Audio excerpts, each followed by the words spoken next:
किया। आपको मैं अवगत कराना चाहता हूं बेईमानी का। बेईमानी ऐसी कि हमारे लोग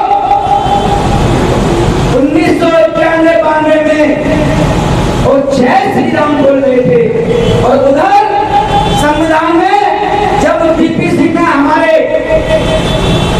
ओबीसी समाज को आरक्षण किया 27%, तो मानवर उसमें क्रीमिंग लेयर लगा दिया गया जो आज तक लगा हुआ है। कोई पैसे वाला आदमी का अगर बच्चा पढ़ेगा, अगर कोई इनकम टैक्स नहीं है, उसके बच्चे को सरकारी नौकरी नहीं मिलेगी। साथियों, ये क्रीमिंग लेयर क्या ओबीसी समाज ही सबसे ज्यादा पैसे वाला है? कैसे क्रीमिंग लेयर लग गया? मैं आपको सरकारों की बेईमानी बता रहा हूँ। इन सरकारों ने हमारे लोगों को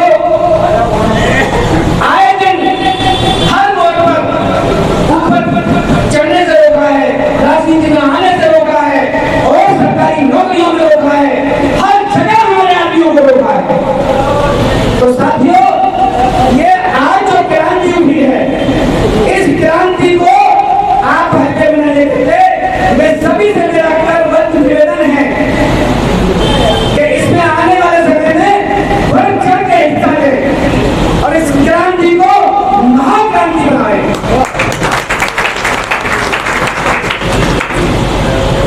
इन महान आत्मा को मैं अपने तहे दिल से, अपने समाज की तरफ से बहुत बहुत श्रद्धांजलि अर्पित करता हूं, और इनके बताए हुए रास्तों पे मैं और मेरा समाज चलेगा, ये मुझे आपसे यही उम्मीद होनी चाहिए। धन्यवाद। साथियों, यहाँ जितने भी मेरे साथीगण आए हैं, मुझे मालूम है जो बाकी नहीं बुद्धिजीवी हैं, वो इस बात को समझ रहे हैं और यही समझकर आज यहाँ इकट्ठे हुए हैं।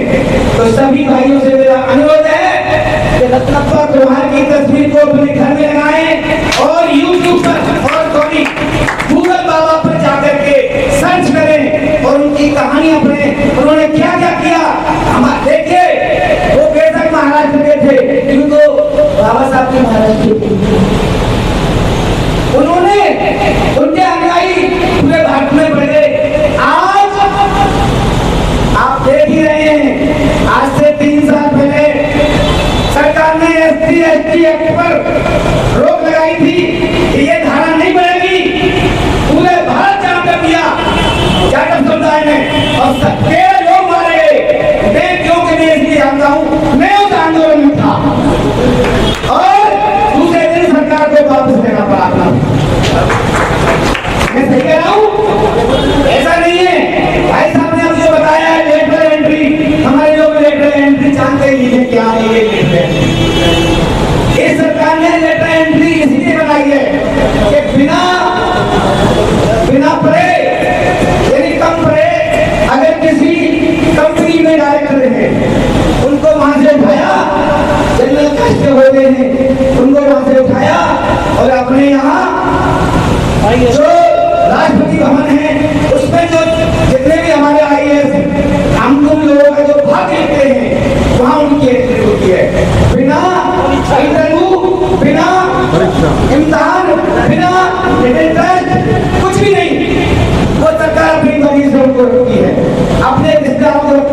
प्रेमपाल सिंह से हमने निवेदन किया था कि ध्यान घर घर तक जाना चाहिए। जब लोग अपने घरों में, अपने ड्राइंग रूम में इन तस्वीरों को लगाएंगे, बच्चे पूछेंगे, वो गूगल से अपने आप तलाश कर लेंगे कि आखिर इनके पीछे क्या है। इन्होंने क्या किया? साथियों, मुझे खुशी इस बात की है, एक दोहा याद आता है कि रहीमन इनों होत है पर्द देखने जो और जो मर नहीं अखेर आगे कुछ हो। आज ये जो पर्दा कटा हुआ है, मैं तो भाई मेरा रोग हो रहा है। साथियों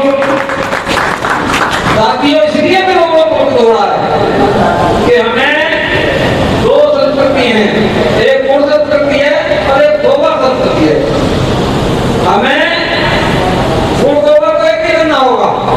हमें विचार करना होगा कि आज हमारी जो स्थिति है, समाज में जिस स्थिति में बैठे हुए हैं, वो संविधान को न समझने की वजह से बैठे हुए हैं। साथियों, हमें संघर्ष सिद्धांत का करना चाहिए कि जब मध्य प्रदेश के छतरपुर जिलों में जब प्रजापति समाज उस संवैधानिक अधिकार को पाने का अधिकारी है, तो क्या उस प्रजापति समाज में, अलीगढ़ के प्रजापति समाज में या बुलंदशहर के प्रजापति समाज में या उत्तर प्रदेश के प्रजापति समाज में चलता है? तो हमें उन अधिकारों को प्राप्त करने के लिए संघर्ष करना होगा। साथियों, हमें विचार यह करना पड़ेगा। साथियों, हमें विचार यह करना पड़ेगा कि जिस संविधान में उस मनवाद के खिलाफ, उस जबरन संस्कृति को स्थापित करने के लिए इस संस्कृति में प्रेम था, सहयोग था, और उस संस्कृति में जिसमें नफरत थी, जिसमें घृणा थी, जिसमें ईर्ष्या थी, उस संस्कृति को हम पे थोप दिया गया। और आज इसका दौर है कि हम प्रजापति से नफरत कर रहे हैं, हम सभ्यता से नफरत कर रहे हैं, हम कश्यप से नफरत कर रहे हैं, हम कुंदन से नफरत कर रहे हैं, हम उनको नीचा देख रहे हैं, हम उनसे दूरी बना रहे हैं। तो साथियों, जैसे नफरत से कभी देश आगे नहीं बढ़ता, नफरत से, घृणा से तो परवाह भी आगे नहीं बढ़ता, देश कैसा बढ़ेगा? साथियों, इस संस्कृति ने, जिस संस्कृति को हम भूल रहे हैं, इस समय जरूरत थी, इस समय इसकी जरूरत थी, महाराज दक्ष प्रजापति के व्यक्ति को समझाने की जरूरत थी। हमें वो सामाजिक स्थान मिलना चाहिए था, वो स्थान नहीं मिला। जब संविधान को पढ़ने की जरूरत थी, तब उसकी बात करी गई, और जब इनकी बात करनी थी, तब हमें सिर्फ चैन का बना दिया गया, काम बना दिया गया। तो हमें ये विचार करना होगा, हमें सोचना होगा कि हमें शिक्षा से वंचित किया गया, हमें स्वास्थ्य से वंचित किया, हमें रोजगार से वंचित किया, हमें सबको पहले अपाहिज कर दिया।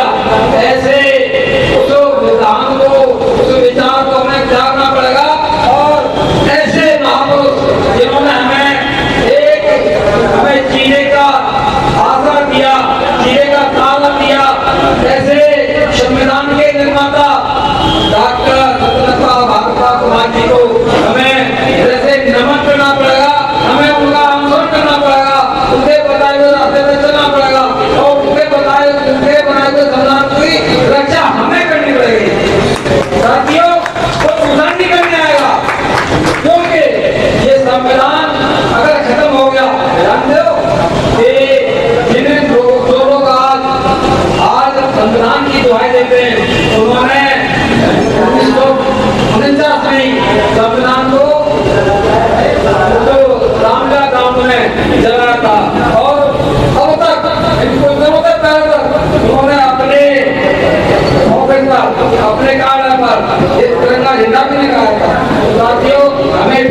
हमें बहका दिया गया, कमंडल में हमें डाल दिया गया और आज अगर हम छोड़ने के लिए तैयार नहीं हुए तो रोका कर दिया गया, निजीकरण कर दिया गया, तो हमें इसमें विचार करना पड़ेगा। और मैं समझता हूँ कि आज भाई हमारी इस टीम ने इतने लोगों को बुलाया कि निश्चित एक ऐसा व्यक्ति है कि जैसे गुरु गोविंद सिंह ने कहा था कि सदा से एक लड़ा हूँ तब गुरु गोविंद सिंह नाम का हूँ, खिड़कियों से मैं बात रहा हूँ। तो ये हमारे जितने साथी आए निश्चित रूप से इस संविधान को ये सच्ची श्रद्धांजलि, सच्चा नमन, सच्ची यादगार होगी कि जिन्होंने इस देश को इस विश्व का सबसे महान संतान है, लेकिन महान संतान है, ऐसे संविधान के निर्माता भाई डॉक्टर रतन भास्कर कुमार जी की सच्ची यादगार होगी। जो संविधान की रक्षा हम करें, तो संविधान को माने और लोगों को मनवाएं। इसी के साथ मुझे समय दिया, मैं